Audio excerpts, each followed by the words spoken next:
మహిళలను ప్రకృతితో భూదేవితో పోలుస్తారు. ఎందుకంటే అంత సహనం, ఓర్పుతో, ప్రశాంతత ఉంటారని. ఎలాంటి సందర్భాల్లో అయినా సమర్థవంతంగా దూసుకుపోతారని.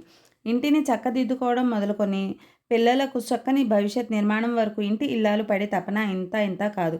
ఇంటిల్లిపాదిని చూసుకునే క్రమంలో ఎంతో ఒత్తిడికి గురై మానసికంగాను, శారీరకంగాను బలహీనంగా మారుతున్న మహిళలు ఎందరో ఉన్నారు. ఎప్పుడు ఇంటి చాకరీతో అలసిపోయి మహిళలు తమ ఉనికిని మర్చిపోతున్నారు. వంటగదిలోనే ఎక్కువ సమయం గడుపుతుంటారు. ఏది వండాలి, ఇష్టంగా ఏం తింటారు కుటుంబ సభ్యులు అని ఆలోచించి అన్ని సమయానికి సమకూరుస్తారు. ముఖ్యంగా చెప్పాలంటే ఖాళీగా ఉంటే ఏదో ఒక పనికిరాని ఆలోచనతో మనసు ప్రశాంతంగా ఉండదు. కాబట్టి ప్రతి ఒక్క మహిళ తమ అభిరుచులు ఏమైనా ఉంటే వాటిని సానపట్టి తద్వారా ఆలోచన ధోరణి మార్చుకొని ఏదైనా సరే నైపుణ్యాన్ని నేర్చుకోవాలి. బ్యూటీషియన్ కోర్స్, టైలరింగ్, యోగా ఏదైనా సరే ఇంట్లో ఫోన్ మనకు అందుబాటులో ఉంది. ఆ ఫోన్లో ఏదైనా సరే చూసి నేర్చుకోవచ్చు. నెగిటివ్ ఆలోచనలు చేయకుండా చిన్న చిన్న ఏదో ఒకటి స్కిల్స్ నేర్చుకోవడానికి ప్రయత్నించాలి. ముఖ్యమైన ఇంకో విషయంలో ప్రతి మహిళ వెనుకడుగులోనే ఉన్నారని చెప్పాలి. అదే ఆరోగ్యం. ఇంటి పనిలో పడి ఆరోగ్యాన్ని పట్టించుకోవడం మానేస్తారు. ఏదో ఒకటి తింటున్నాం అనుకుంటారు, కానీ ఆరోగ్యాన్ని ఇచ్చే ఆహారమేనా అని ఒకసారి ఆలోచించుకోవాలి. ఇంట్లో పని అయ్యేసరికి నీరసమే వస్తుంది. మెదడు కానీ శరీరం కానీ దేనికి సహకరించవు. అందుకే ఆడవారు ముందు ఆరోగ్యకరమైన ఆహారం తిని బలంగా దృఢంగా ఉంటేనే కుటుంబం కూడా దృఢంగా ఉంటుంది. అందుకే లేడీస్ ఫస్ట్ అన్నారు. ఐరన్ అధికంగా ఉండే ఆకుకూరలు, ఖర్జూరం, బెల్లం, పల్లీలు తినాలి. ఎముకల బలం కోసం పాలు, పెరుగు, రాగులు, గుడ్లు మరియు పప్పు ధాన్యాలు తీసుకోవాలి. విటమిన్ డి, కాల్షియం కోసం కాసేపు ఎండలో ఉండాలి. అలాగే పల్లీలు, నువ్వులు తగినంత తిని తగినంత నిద్ర పోవాలి. ధ్యానం, సంగీతం వినడం లేదా ఇష్టమైన పనులకు కొంత సమయం కేటాయించాలి. ఇంటి పనులను కుటుంబ సభ్యుల సహకారం తీసుకోవడం మంచిది. ముఖ్యంగా పిల్లలకు చిన్న చిన్న పనులు ఖచ్చితంగా అలవాటు చేయాలి. కుటుంబాన్ని చూసుకోవడం ఎంత ముఖ్యమో మన ఆరోగ్యాన్ని, మన లక్ష్యాలను, మన అభిరుచులను చూసుకోవడం కూడా అంతే ముఖ్యం.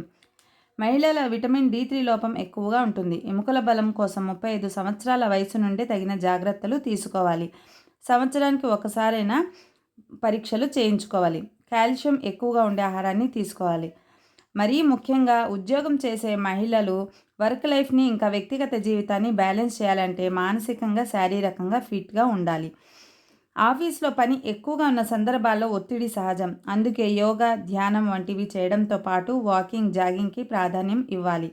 ఇక ఫుడ్ విషయానికి వస్తే మంచి సమతుల ఆహారాన్ని తీసుకోవాలి. Junk food, packaged food, processed food జోలికి వెళ్ళకపోవడం ఉత్తమం. తాజా పండ్లు, కూరగాయలను ప్రతిరోజు తీసుకోవాలి. ఆఫీసుల విషయాలను పర్సనల్ స్థాయికి తీసుకోకూడదు. మన కోసం మనం సమయం కొంతైనా కేటాయించుకోవాలి. మనం సరైన దారిలో నడుస్తున్నామా లేదా చెక్ చేసుకోవాలి.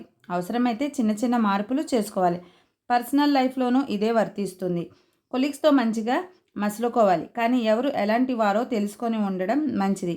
ఆఫీస్ వర్క్ ప్రభావం పర్సనల్ లైఫ్ మీద పడకుండా చూసుకోవాలి. కుటుంబానికి ఎంత ఎక్కువ ప్రాధాన్యత ఇవ్వాల్సిన సందర్భాల్లో అంతే ప్రాధాన్యత ఇవ్వాలి. భర్త, పిల్లల సహకారం ఖచ్చితంగా తీసుకోవాలి. టైం మేనేజ్మెంట్ చేసుకుంటే చాలా వరకు ఒత్తిడి తగ్గుతుంది. సమయానికి ఆహారం తీసుకోవాలి, తగినంత నిద్రపోవాలి, వ్యాయామం చేయాలి, మధ్య మధ్యలో కొంత సమయం విశ్రాంతి తీసుకోవాలి. మానసికంగా, శారీరకంగా దృఢంగా ఉండాలంటే ముందు ఆలోచనలు తగ్గించి మన పర్సనల్ లైఫ్ కానీ అలాగే వర్క్ లైఫ్ని కానీ బ్యాలెన్స్ చేసుకుంటూ ఉంటే మనకెంతో హాయిగా, ఉల్లాసంగా, ఉత్సాహంగా ఉంటుంది లైఫ్లో. ఆరోగ్యకరమైన మహిళ ఆరోగ్యవంతమైన కుటుంబానికి పునాది. భారతదేశం గర్వపడేటట్లు ఎందరో మహిళలు అగ్రస్థానాల్లో ఉండి కుటుంబాన్ని సమర్థవంతంగా నడుపుతున్నారు. మహిళలు ఇంట్లో ఉండే మహిళలు ప్రతి ఒక్కరి అవసరం తీరుస్తూ ఇంటిని చక్కదిద్దుకుంటూ ప్రతి మహిళ ఇంటిని ఎంతో ఉన్నతికి తీసుకొస్తున్నారు. వారందరికీ పాదాభివందనాలు. ప్రతి మహిళ ఎంతో ఓర్పుతో, సహనంతో కుటుంబ సభ్యులందరినీ ఇంట, బయట, ఆఫీస్లో కానీ ఎవరికైనా సమాధానం చెప్పుకుంటూ ఎంతో ఒత్తిడికి గురైనా సరే బ్యాలెన్స్ చేసుకుంటూ సమర్థవంతంగా చేసుకుంటున్నారు అంటే మహిళలు ఎంతో గొప్పవారనే చెప్పాలి. మహిళలు ఎంతో సంతోషంగా, ఉత్సాహంగా ఉంటేనే కుటుంబం కూడా అంత సంతోషంగా ఉంటుంది. పిల్లలకు కూడా మార్గదర్శకంగా పేరెంట్స్ ఉంటారు.